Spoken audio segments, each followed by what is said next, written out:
নমস্কার বন্ধুরা, আমি একটা কথা বলি। কথাটা হচ্ছে যে এই যে বাংলাদেশের জেহাদিরা যে এত বড় বড় কথা বলে, রাম মন্দির প্রতিষ্ঠা করতে দেবে না, শিব মন্দির প্রতিষ্ঠা করতে দেবে না, আন্দোলন শুরু করে দিয়েছে, রাম মন্দির ভেঙে দেওয়া হবে, রামের মূর্তি ভেঙে দেওয়া হবে, শিবের মূর্তি ভেঙে দেওয়া হবে। আবার কেউ কেউ জামাতিরা বলছে যে আপনারা মন্দির করুন করুন, কিন্তু আপনাদের মূর্তি রাখুন মন্দিরের মধ্যে, বাইরে রাখবেন না। এ তো একটা কি ধরনের কথাবার্তা!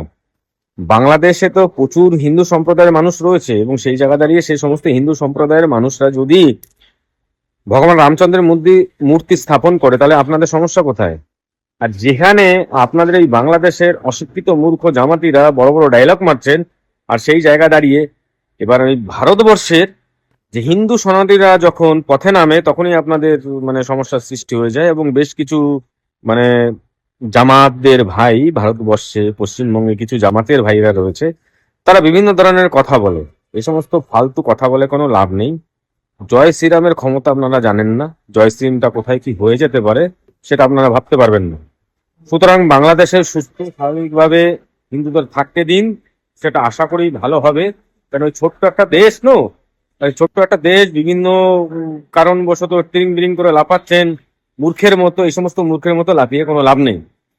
হ্যাঁ, আমি আইনজীবী হিসাবে এই ধরনের কথাবার্তা গুলো কেন বলছি সেটা অনেকের খারাপ লাগবে।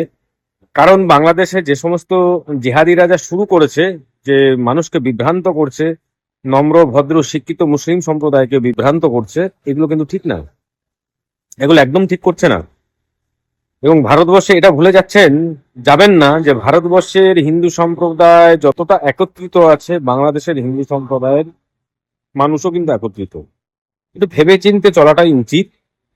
এইভাবে হিন্দু সম্প্রদায়কে আঘাত করবেন না। সব থেকে খুব বাজে কাজ করেছেন, যেটা হচ্ছে যে ভগবান রামচন্দ্রের একটা ব্যানার বানিয়ে সেখানটাতে জুতো পিটা করেছেন। এটা বড় অন্যায় করেছেন। এটা কিন্তু আপনাদের উচিত হয়নি, একদমই উচিত হয়নি। কারণ এটা কি বলুন তো, হিন্দু সম্প্রদায়ের মানুষদের মধ্যে একটা ভাবাবেগে আঘাত লেগেছে।